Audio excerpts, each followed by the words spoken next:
Julho 31. Segundo Crônicas 29, versos 1 a 36. Ezequias tinha 25 anos quando começou a reinar e reinou em Jerusalém por 29 anos. Sua mãe se chamava Abia e era filha de Zacarias. Fez o que era certo aos olhos do Senhor, como o seu antepassado Davi. Logo, no primeiro mês do primeiro ano de seu reinado, Ezequias reabriu as portas do templo do Senhor e as consertou.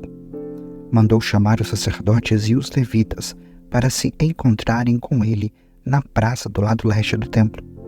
Ouçam-me, levitas, disse ele. Purifiquem-se e purifiquem o templo do Senhor, o Deus de seus antepassados. Removam do santuário todos os objetos impuros. Nossos antepassados foram infiéis e fizeram o que era mal aos olhos do Senhor, nosso Deus. Abandonaram o Senhor e seu lugar de habitação. Deram as costas para ele. Também fecharam as portas da sala de entrada do templo e apagaram as lâmpadas. Deixaram de queimar incenso e de apresentar holocaustos no santuário do Deus de Israel. Por isso, a ira do Senhor veio sobre Judá e sobre Jerusalém. Ele fez deles objeto de espanto, horror e zombaria, como vocês veem com os próprios olhos. Por causa disso, nossos pais foram mortos pela espada, e nossos filhos, filhas e esposas foram capturados. Agora, porém, farei uma aliança com o Senhor, o Deus de Israel, para que sua ira ardente se afaste de nós. Meus filhos, não sejam mais negligentes quanto a seus deveres. O Senhor os escolheu para estarem diante dele, para o servirem, para dirigirem o povo no culto e para lhe queimarem incenso. Os levitas que começaram a trabalhar de imediato foram: do clã de Coate, Maate, filho de Amazai, e Joel, filho de Azarias. Do clã de Merari, Quis, filho de Abdi, e Azarias, filho de Jealelel. Do clã de Gerson, Joá, filho de Zima, e Edom, filho de Joá. Da família de Elisafã, Simri e Jeuel.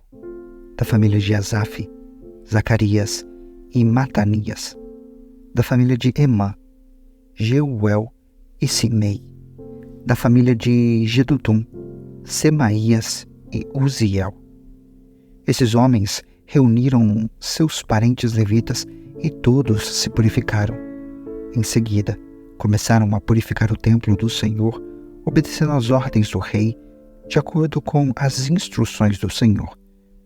Os sacerdotes foram até o interior do templo do Senhor para purificá-lo e trouxeram para fora, ao pátio do templo, todas as coisas impuras que encontraram. Os levitas a levaram dali para o vale de Cedron. Começaram o trabalho no primeiro dia do primeiro mês e, em 8 dias, haviam chegado à sala de entrada do templo do Senhor. Depois, levaram 8 dias para purificar o templo do Senhor, de modo que todo o trabalho foi completado em 16 dias.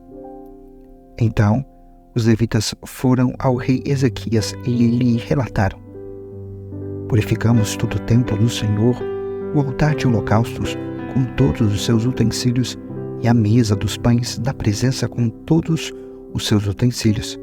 Recuperamos todos os objetos que o rei Acaz jogou fora quando foi infiel e fechou o templo. Agora estão diante do altar do Senhor, purificados e prontos para o uso. Logo cedo, na manhã seguinte, o rei Ezequias reuniu os líderes da cidade e subiu ao templo do Senhor.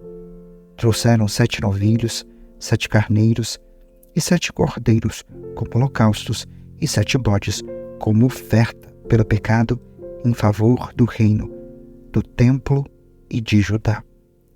O rei ordenou que os sacerdotes descendentes de Arão sacrificassem os animais no altar do Senhor. Os descendentes abateram os novilhos, pegaram o sangue e o aspergiram no altar. Em seguida, abateram os carneiros e aspergiram o sangue sobre o altar. Por fim, fizeram o mesmo com os cordeiros. Os bodes para a oferta pelo pecado foram levados para diante do rei e da comunidade, que impuseram as mãos sobre eles.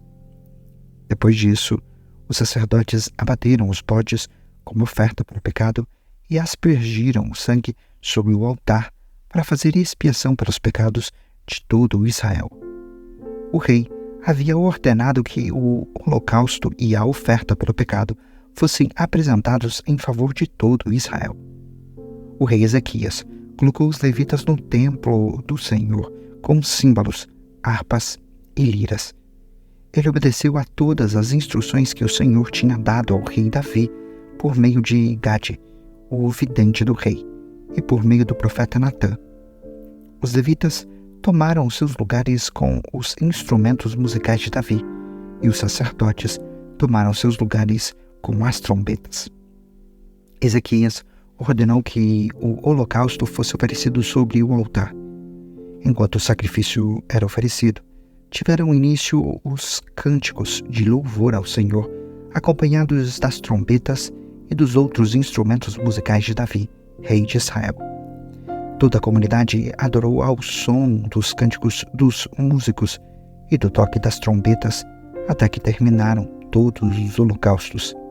Em seguida, o rei e todos ali presentes se prostraram em adoração. O rei Ezequias e os oficiais ordenaram aos levitas que louvassem o Senhor com os cânticos escritos por Davi e pelo vidente Asaf. Eles o louvaram com alegria e se prostraram em adoração. Então Ezequias declarou: agora que vocês se consagraram ao Senhor, tragam seus sacrifícios e ofertas de gratidão ao templo do Senhor. E a comunidade trouxe sacrifícios e ofertas de gratidão, e alguns, voluntariamente, também trouxeram holocaustos. No total, a comunidade ofereceu ao Senhor 70 novilhos, 100 carneiros e 200 cordeiros como holocaustos. Também trouxeram 600 bois e 3.000 ovelhas como ofertas consagradas. Não havia, porém, sacerdotes em número suficiente para preparar todos os holocaustos. Então seus parentes, os levitas, os ajudaram até que o trabalho fosse concluído e mais sacerdotes fossem purificados, pois os levitas haviam respondido mais depressa que os sacerdotes à ordem para se purificarem. Houve grande quantidade de holocaustos, além das ofertas derramadas que os acompanhavam e da gordura das muitas ofertas de paz. Assim, o templo do Senhor foi restaurado para o culto. Ezequias e todo o povo se alegraram com o que Deus havia feito pelo povo, pois tudo foi realizado sem demora. Romanos 14, versos 1 a 23. Aceitem os que são fracos na fé e não discutam sobre as opiniões deles acerca do que é certo ou errado.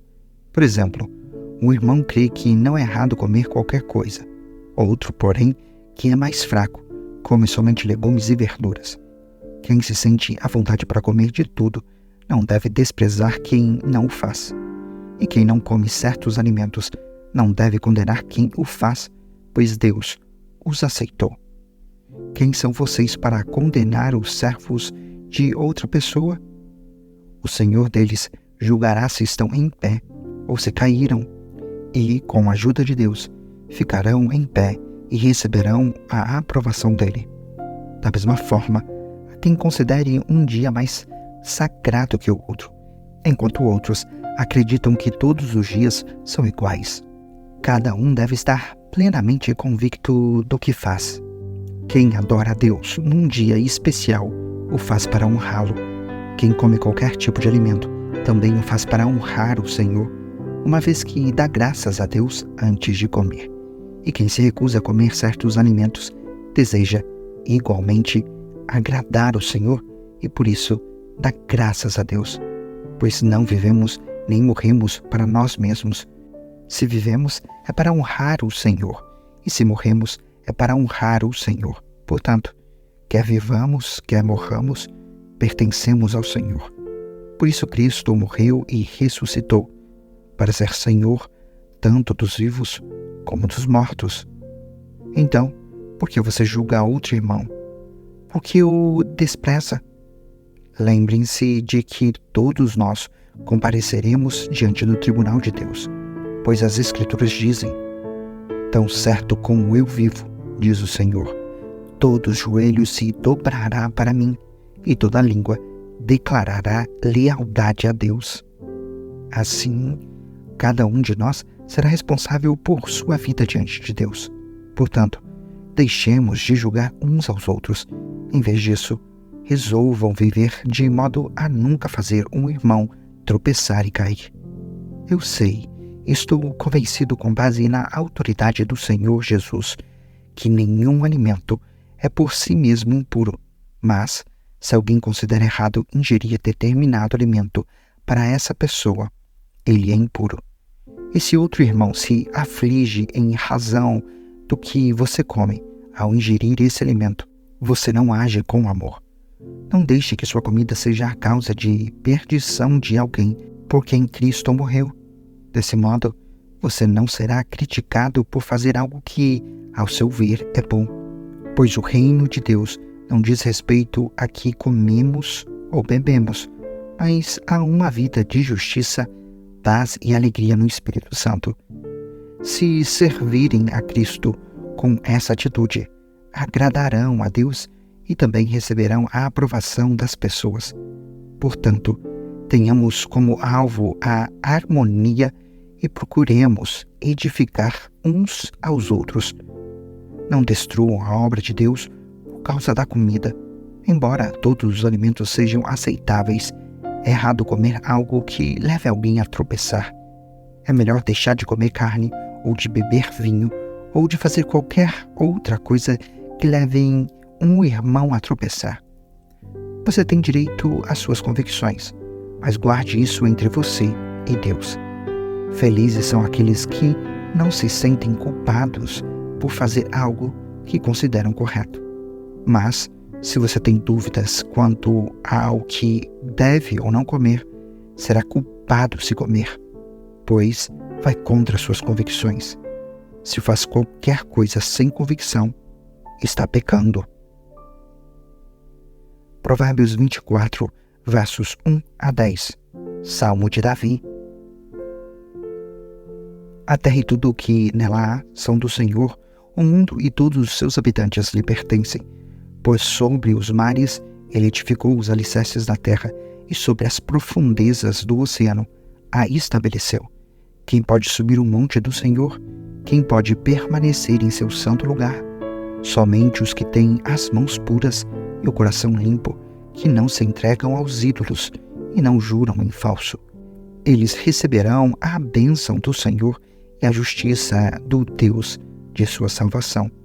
São esses os que te buscam e adoram em tua presença, ó Deus de Jacó. Abram-se portões da cidade, abram-se antigos portais, para que entre o Rei da Glória. Quem é o Rei da Glória? O Senhor, forte e poderoso, o Senhor, invencível nas batalhas. Abram-se portões da cidade, abram-se antigos portais, para que entre o Rei da Glória. Quem é o Rei da Glória? O Senhor dos Exércitos, Ele é o Rei da Glória. Provérbios 20, verso 12. Ouvidos para ouvir e olhos para ver, ambos são dádivas do Senhor.